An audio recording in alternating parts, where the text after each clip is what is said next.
Olá, a paz do Senhor a todos vocês que me assistem. Estamos aqui para mais uma lição da Escola Bíblica Dominical.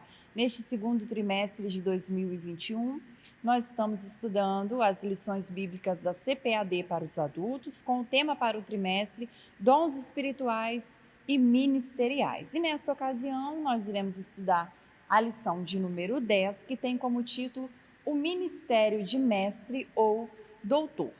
Vamos recapitular rapidamente o que nós já vimos neste trimestre. Nós já estamos partindo para o final do trimestre, né? Já estamos chegando no final do trimestre, já na lição de número 10, e nós já estudamos os 9 dons descritos como dons espirituais, descritos pelo apóstolo Paulo, e a partir de então começamos a estudar os 5 dons ministeriais também descritos pelo apóstolo Paulo, dons ministeriais ou chamados ministérios. E nós já estudamos o ministério de profeta, o ministério de apóstolo, ministério de evangelista, ministério de pastor e hoje nós vamos estudar o ministério de mestre ou doutor. O textuário da nossa lição diz assim: de modo que tendo diferentes dons segundo a graça que nos é dada, se ensinar haja dedicação ao ensino. Está em Romanos 12, versículos 6 e 7. E nós deixamos em destaque a expressão se é ensinar, haja dedicação. Nós sabemos que o dom ele é dado por Deus, não é, a crentes, e este dom, quando é o dom de ensino, tem que haver a participação por parte daquele que recebe este dom. E a participação é essa, a dedicação. Portanto, o dom ele é dado por Deus e o crente, quando da sua participação no desenvolvimento deste dom, ele deve ser dedicado ao estudo, ao aprendizado, para que o ensino seja eficaz e seja de modo a edificar a igreja do Senhor. A verdade prática diz assim: os vocacionados por Deus para o ministério de ensino são por ele chamados para edificar a igreja de Cristo. Portanto, aquele que é chamado, que recebe da parte do Senhor este dom ministerial, ele tem um propósito e o fim, o propósito para qual é dado este dom, assim como os demais dons, é edificar a igreja de Cristo. A leitura bíblica em classe está registrada em Mateus, o capítulo 7, versículo 28 e 29, e diz assim: E aconteceu que, concluindo Jesus este discurso, a multidão se admirou da sua doutrina, porquanto os ensinava com autoridade e não como os escribas. Em destaque aqui nós temos a multidão se admirou da sua doutrina. Por que é que a multidão se admirava da doutrina do Senhor Jesus? É porque a doutrina que o Senhor Jesus trazia era uma doutrina verdadeira, vinda diretamente do céu, e é por isso que a multidão se admirava. Não era a doutrina dos homens, não era como a doutrina dos escribas, mas uma doutrina diretamente divina, e é por isso que causava admiração. A leitura bíblica em classe também está registrada em Atos capítulo 13, o versículo 1, que diz assim: na igreja que estava em Antioquia, havia alguns profetas e doutores, a saber, Barnabé, Simeão chamado Níger, e Lúcio Cirineu, e Manaém, que fora criado com Herodes, o tetrarca, e Saulo. Aqui nós vimos que na igreja de Antioquia, desde os primórdios da igreja, havia-se na igreja doutores, não é? Vemos aqui a necessidade, a importância dos doutores na igreja de Antioquia, e alguns deles são chamados por nome, não é? Barnabé, Simeão, Lúcio, Manaém e também Saulo. A leitura bíblica em classe também está em Romanos capítulo 12, versículos 6 e 7, diz assim: de modo que, tendo diferentes dons segundo a graça que nos é dada, se é profecia, seja ela segundo a medida da fé. Se é ministério, seja em ministrar. Se é ensinar, haja dedicação no ensino. Então, mais uma vez, nós vimos que os dons, eles são dados pela graça de Deus. Os dons são dados à igreja por parte do Senhor. E estes dons, quando é no caso de ensinar, tem que haver a participação por parte daquele que recebe o dom, e a participação é a dedicação no ensino.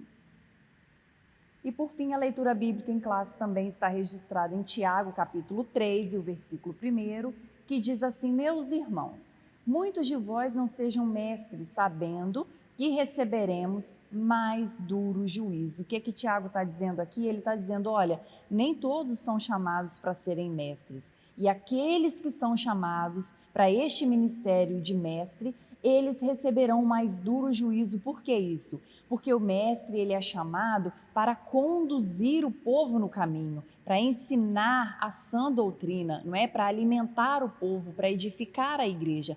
Então pense que se esse mestre ensina de forma errada, se esse mestre ensina uma doutrina que não está de acordo com a palavra de Deus, é o próprio Senhor que lhe trará juízo. Portanto, a seriedade deste dom. Vamos à nossa introdução, então. Bom, hoje, então, nós veremos a tamanha importância que tem este dom ou este ministério de mestre ou doutores, né? Em cada tempo, em cada período em que vive a Igreja do Senhor, este dom, ele tem a sua importância. E nos dias atuais, talvez, seja ainda mais importante, não é? Dias difíceis, dias de tantas invencionices humanas e também malignas, tantas heresias, não é? Esse dom, ele se faz muito útil na casa do Senhor nos dias em que nós vivemos. E é através do ensino da palavra, é através da utilização deste dom, é que a igreja se manterá firme, de pé, será edificada para a glória de Deus. O primeiro tópico da nossa lição diz assim: Jesus, o mestre por excelência. E o primeiro subtópico diz o mestre da Galileia. Nós vamos ver agora então Jesus como mestre por excelência. Nós sabemos que o Senhor Jesus, ele nos é exemplo para tudo, não é? E não é diferente no que diz respeito a ser mestre. Ele é mestre por excelência, e nós vamos ver Jesus mestre da Galileia. Quando nós vamos em Lucas, no capítulo 2, a partir do versículo 40, nós vamos ver escrito assim, que o menino crescia em graça e em conhecimento.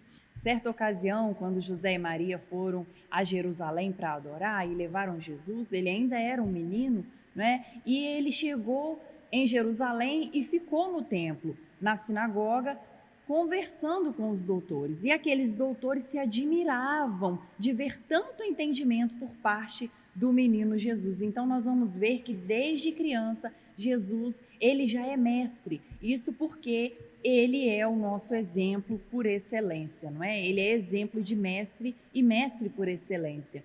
Nós vamos ver em Mateus, no capítulo 4, Jesus chegando na Galileia, e nas sinagogas ele ensinava e os sinais o seguiam, não é? Então o tempo todo, durante todo o ministério do Senhor Jesus, nós vamos ver Jesus ensinando as multidões, ensinando a palavra ou ensinando o evangelho do reino, não é?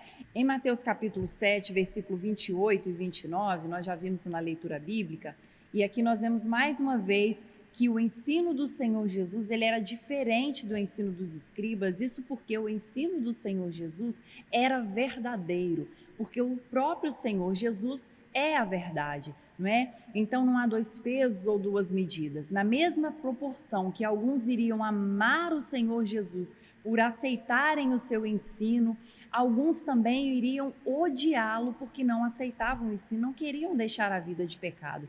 Então o ensino do Senhor Jesus, ele vinha confrontar as multidões, não é? Aquele que estava no pecado, aquele que estava entristecido, aquele que necessitava de algo na sua vida. Através dos ensinamentos do Senhor Jesus havia uma mudança, havia transformação. E da mesma forma também aqueles que não queriam essa mudança, não queriam essa transformação, passavam a odiar o Senhor Jesus. E dessa forma nós vemos que ele é exemplo por excelência e ele era mestre na Galileia. O segundo subtópico diz assim, o mestre divino. Agora nós vamos ver que Jesus, ele é mestre por excelência por ser um mestre da parte de Deus, um mestre divino. Em João, no capítulo 3, versículo 1 e versículo 2, nós vamos ver Nicodemos, um príncipe dos judeus, aquele fariseu, ele vai reconhecer o Senhor Jesus como mestre. Ele vai dizer assim, tu és mestre vindo da parte de Deus, porque ninguém faz os sinais e as maravilhas que o Senhor faz se da parte do Senhor não receber, se da parte de Deus não receber, não é? Então Nicodemos, ele reconhece Jesus como mestre vindo da parte de Deus, ou seja, um mestre divino, não é? E em João, no capítulo 13, nós vamos ver o próprio Senhor Jesus fazendo esse reconhecimento de si. Ele vai dizer assim para os discípulos: olha, vocês dizem que eu sou mestre, porque eu de fato sou mestre. É por isso que eu vos dou exemplo, é por isso que eu vos ensino, porque eu sou mestre e eu posso ensinar, eu posso falar daquilo que me é próprio, não é? Também em João, no capítulo 6, o versículo 66, vai nos dizer assim, que a palavra do Senhor, ou o ensino do Senhor Jesus, era diferente da palavra da carne, ou de palavras humanas. Isso porque o seu ensinamento era espírito e vida. Então, o Senhor Jesus, o nosso mestre por excelência, ele é mestre vindo da parte de Deus. O terceiro subtópico nos diz assim: o mestre da humildade.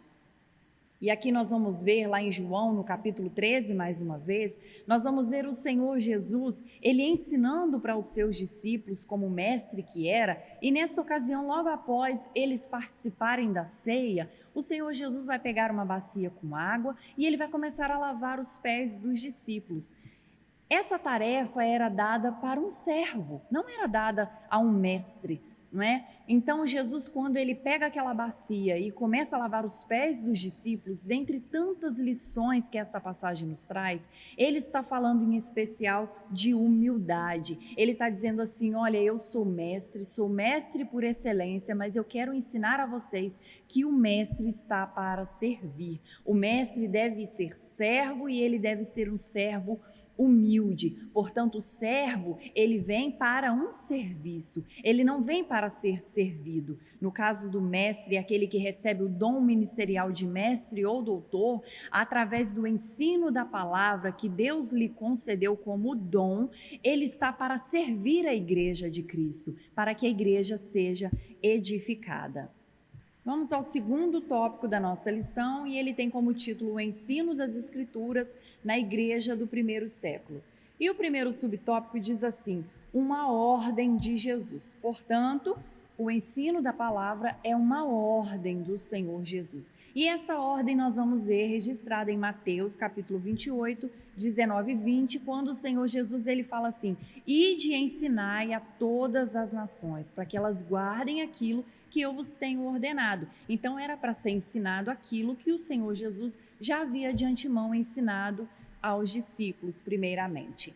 E em Atos no capítulo 2, nós vamos ver que a igreja, ela logo no seu início, ela está cumprindo com essa ordem que recebeu da parte do Senhor Jesus. Nós vamos ver que logo após a descida do Espírito Santo, Pedro ele é cheio do Espírito Santo, e cheio do Espírito Santo, ele se levanta a pregar, a ensinar aquela gente, e é tão eficaz que nós vamos ver registrado no versículo 41, que cerca de 3.000 almas se renderam naquele dia, que cerca de 3.000 almas se converteram à pregação do Evangelho, de tão eficaz que foi aquela pregação de Pedro, porque estava cheio do Espírito Santo, portanto tinha autoridade para pregar, para falar, não é? E nós vamos ver agora a necessidade, a importância do dom ministerial de ensino, o dom ministerial de mestre ou doutor. Nós vamos ver lá em Efésios, no capítulo 4, registrado a respeito deste dom de ensino, isso porque a igreja estava na sua formação. Então não seria interessante que agora 3.000 almas se rendem aos pés do Senhor, 3.000 almas se agregam à igreja, começa a igreja a ser formada, mas se estes não tiverem o ensinamento da palavra, se estes não forem alimentados, se a igreja não for edificada, a igreja não vai crescer, a igreja não vai ter continuidade, não é? Portanto, agora vem a necessidade e o Senhor começa a conceder à igreja aqueles que têm o dom do ensino, aqueles que são mestres, que são doutores, para que a igreja então se firme, para que a igreja cresça e cresça de forma sadia. Portanto, não é interessante a gente ter uma igreja cheia. É interessante sim a gente ter uma igreja cheia e ter dentro dessa igreja o dom ministerial de mestre, de doutor, para que essa igreja então ela seja edificada e não apenas cheia, mas que ela cresça e cresça na graça e no conhecimento. O segundo subtópico diz assim: a doutrina dos apóstolos. Lá em Atos, no capítulo 2, também a partir do versículo 42, nós vamos ver registrado que essa igreja agora em formação, a igreja do primeiro século, ela vai ser ela vai perseverar na doutrina dos apóstolos, no partir do pão, na comunhão, nas orações, e dessa forma o Senhor vai abençoando a igreja vai crescendo.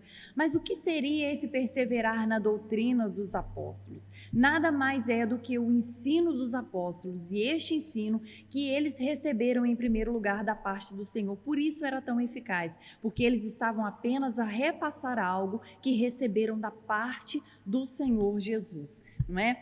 Lá em Efésios, no capítulo 2, versículo 20, o apóstolo Paulo ele vai nos dizer que a igreja do Senhor, essa igreja agora formada e sendo edificada, ela está firmada na rocha, na pedra de esquina, que é o Senhor Jesus. E ela tem como fundamento dos apóstolos e também dos profetas. Isso nada mais é do que o fundamento do ensino dos apóstolos que receberam em primeiro lugar da parte do Senhor Jesus. Para nós hoje, isto nada mais é do que a palavra do Senhor. Esse deve ser o nosso fundamento. Estamos firmados na rocha que é Cristo e o nosso fundamento é esta sã doutrina. Portanto, a igreja que permanece nesta doutrina, a igreja que está fundada nesta doutrina, a igreja que está embasada na palavra do Senhor Jesus, ela permanece firme e ela cresce para a glória de Deus. E o terceiro subtópico vai dizer assim, ensinamento persistente. Lá em Atos, no capítulo 5, nós vamos ver que os apóstolos, aqueles do chamado colégio apostólico, eles foram os primeiros a receber este dom ministerial de ensino, que é o dom para mestres e doutores.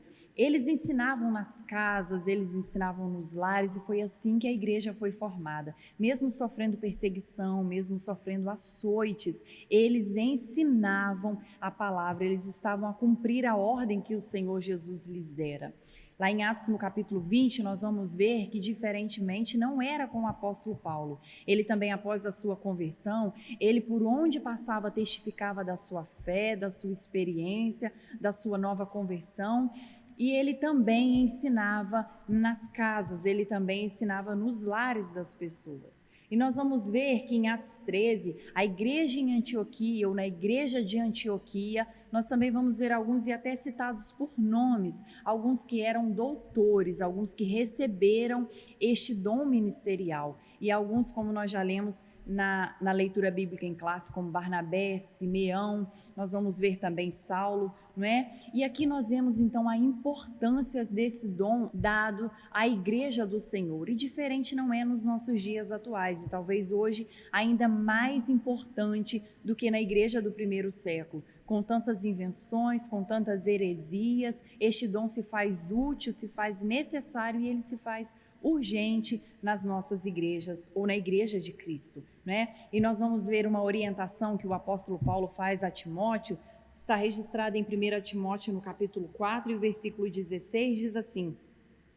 tendo cuidado de ti mesmo e da doutrina, persevera nela, fazendo isto te salvarás a ti mesmo e aos que te ouvem. Aqui nós vamos ver que é necessário persistir, é necessário dar continuidade a este ensino, porque desta forma, aquele que assim o faz, aquele que recebeu a incumbência, este dom da parte do Senhor, ele vai salvar a si mesmo e também aqueles que o ouvem. Portanto, é importante o ensino e o ensino deve ser persistente. Chegamos então ao terceiro tópico da nossa lição, que tem como título a importância do dom ministerial de mestre. E o primeiro subtópico diz assim: a necessidade urgente da igreja. Por que então é tão necessário, por que então é tão urgente esse dom na igreja de Cristo? Lá em 2 de Pedro, 2 e o versículo 1 vai dizer assim: mas também houve falsos profetas entre o povo, assim como entre vós haverá também falsos mestres, que induzirão encobertamente heresias condenáveis e até mesmo negando o Senhor que os comprou, trazendo sobre si repentina destruição. Então vejamos só a necessidade, a urgência desse dom na igreja do Senhor Jesus. Isso porque não deveria ser assim, mas infelizmente é a palavra que nos diz que pode haver entre nós falsos mestres. E como é que se combate então a estes falsos mestres, a estas heresias? É tendo na igreja do Senhor aquele que recebeu da parte do Senhor, que foi capacitado pelo Senhor, o dom ministerial de mestre. Portanto, é urgente tal dom na igreja do Senhor. Lá em Efésios 4, versículo 14 também, o apóstolo Paulo ele vai dizer a respeito dos dons e ele diz assim, olha, é preciso que haja os dons, é necessário que haja o ensino da palavra para que vocês não sejam levados por vento de doutrina, como quem é açoitado por ventos e levados de um lado para o outro. Portanto, se há na igreja do Senhor este dom ministerial de mestres ou doutores sendo desempenhado de forma eficaz, a igreja não será levada por vento de doutrinas, não será conduzida por falsos ensinos. Em Oséias, no capítulo 4, versículo 6, nós vamos ver escrito que o povo peca por falta de conhecimento. Portanto, quando há este dom ministerial de mestre, faz com que a igreja, faz com que o povo do Senhor não seja destruído, porque ele é ensinado, ele é alimentado, ele é guiado no caminho, dessa forma ele não peca, dessa forma ele não é destruído, não é? Contrário a isso, ele é edificado. Então, dessa forma, nós vamos ver a igreja crescendo e crescendo de forma sadia. O segundo subtópico diz assim, a responsabilidade de um discipulado contínuo. Nós, por vezes, tendemos a pensar que o discipulado, ele termina quando o novo convertido agora vai ser batizado. Ele vem, se converte ao Evangelho, se achega à Igreja de Cristo e fica por um período de tempo aprendendo, sendo discipulado. E a partir do momento que ele se batiza, a gente pensa, agora acabou o discipulado. Não, na verdade, nós somos discípulos por toda a nossa vida. Nós sempre teremos mais a aprender. O profeta Oséias, ele vai dizer lá em Oséias 6, no versículo 3, ele vai dizer assim, conheçamos e prossigamos em conhecer o Senhor. Portanto, o conhecimento é infinito. Enquanto a igreja estiver na terra, nós seremos discípulos do Senhor. E é interessante dizer que todos nós somos discípulos, todos nós, inclusive aquele que recebe o dom ministerial de mestre. Este que recebe este dom, este que é chamado de mestre, de doutor, ele também precisa ser um discípulo, ele também precisa aprender com o mestre supremo que é o Senhor Jesus, não é? Dessa forma nós podemos dizer que assim como um vaso na mão do oleiro, somos todos discípulos, todos nós precisamos ser moldados pelo Senhor Jesus, aquele que é o Mestre Supremo. E assim nós chegamos ao terceiro subtópico da nossa lição, que diz requisitos necessários ao Mestre. E aqui nós vamos ver que um dos requisitos necessários àquele que é mestre, aquele que recebe este dom, é ser salvo em Cristo. É claro, ele precisa ter a certeza, ele precisa estar convicto da sua salvação. Não pode haver dúvidas quanto à sua experiência salvífica. Lá em 2 Timóteo 2, versículo 10, o apóstolo Paulo, ele vai dizer assim, eu sofro por causa dos eleitos, porque eu também quero que eles cheguem à salvação. E quando o apóstolo Paulo ele fala assim, eu também quero que eles cheguem à salvação, ele está dizendo, porque eu já cheguei à salvação, eu tenho essa certeza, eu tenho certeza da minha fé, eu tenho convicção da minha experiência salvífica. Então, é claro que talvez o primeiro requisito, não é necessário ao mestre, é ser salvo e ter certeza desta sua experiência em Cristo Jesus. Em segundo lugar, ele também precisa ter o hábito de ler. Nós vamos ver lá em 1 Timóteo, no capítulo 4, versículo 13, o apóstolo Paulo orientando para Timóteo dessa maneira, olha, se dedique à leitura, permaneça na leitura. Ele vai dizer também em 2 Timóteo, também no capítulo 4 e o versículo 13, ele agora está preso e ele vai dizer assim, me tragam os pergaminhos. O apóstolo Paulo, um homem dotado de conhecimento que a gente não consegue nem imaginar, ele vai reconhecer que ele precisa aprender a cada dia mais. Portanto, aquele que é chamado mestre, que recebe este dom ministerial, ele precisa ter o hábito de ler, porque é claro que ele só vai conseguir ensinar aquilo que ele antes aprendeu.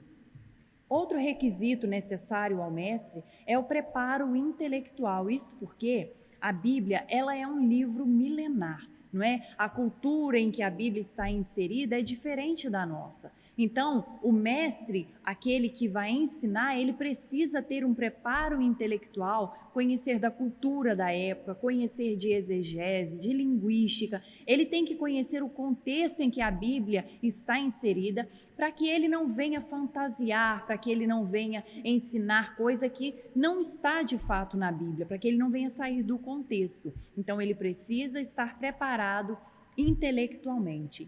E ele também precisa ter um coração ardendo em chamas. É claro, não basta apenas todo um preparo, se não tiver o ardor, uma paixão, um amor pelas almas no seu coração. Em primeiro lugar, ele precisa amar o Mestre Supremo e depois também amar as almas, amar as vidas, amar o ensino, amar a salvação destas vidas através do seu ensino. Quando nós vemos em Atos no capítulo 3, o apóstolo Pedro e João estão indo ao templo orar. E quando eles estão chegando na porta chamada Formosa, eles encontram aquele homem coxo. E aí eles dizem assim, olha, Pedro olha para ele e diz, olha, eu não tenho prata, eu não tenho ouro, mas eu tenho uma coisa da parte do Senhor, levanta e anda. Isso só foi possível porque o apóstolo Pedro, porque João, eles amavam as vidas. Além de ter um amor pelo Senhor, eles amavam as vidas. Dessa forma também não é diferente ao mestre. Ele precisa amar o Mestre Supremo e ele precisa amar as pessoas, ele precisa amar as almas. E dessa forma ele vai desempenhar com eficácia o seu dom recebido da parte do Senhor. Antes de nós lermos a nossa conclusão, eu gostaria de deixar citado 2 Pedro, capítulo 3 e o versículo 28, que diz assim, crescei na graça e no conhecimento. Isso daqui vale para todo crente, mas também vale para aquele que é mestre, para aquele que é doutor, que recebeu este dom da parte do Senhor. Crescer na graça e crescer no conhecimento. Fala de um equilíbrio. Não é só crescer na graça e não é só crescer no conhecimento. Isso não pode estar em desequilíbrio. Não pode só crescer na graça. Crescer na graça é aquela busca, é aquele devocional, é estar em oração, é buscar o Espírito Santo. E crescer no conhecimento é a busca pelo conhecimento talvez intelectual. Aquele que só cresce na graça, ele pode correr o risco de se tornar um fanático. Aquele que só cresce no conhecimento, ele pode correr o risco de apenas ser um intelectual. Portanto, o mestre, aquele que recebe este dom ministerial da parte do Senhor, ele precisa crescer na graça e também crescer no conhecimento, precisa haver este equilíbrio. E dessa forma nós chegamos à nossa conclusão, e a nossa conclusão diz assim: é preciso desfazer a ideia propagada ao longo de décadas acerca do preparo intelectual do crente. Não é verdade que necessariamente ele esfriará na fé se estudar. Se fosse assim, Paulo seria o mais frio dos apóstolos do Novo Testamento, pois não havia obreiro mais bem preparado do que ele. Este, no entanto, soube conjugar preparo intelectual e poder do alto. É disso que as nossas igrejas precisam.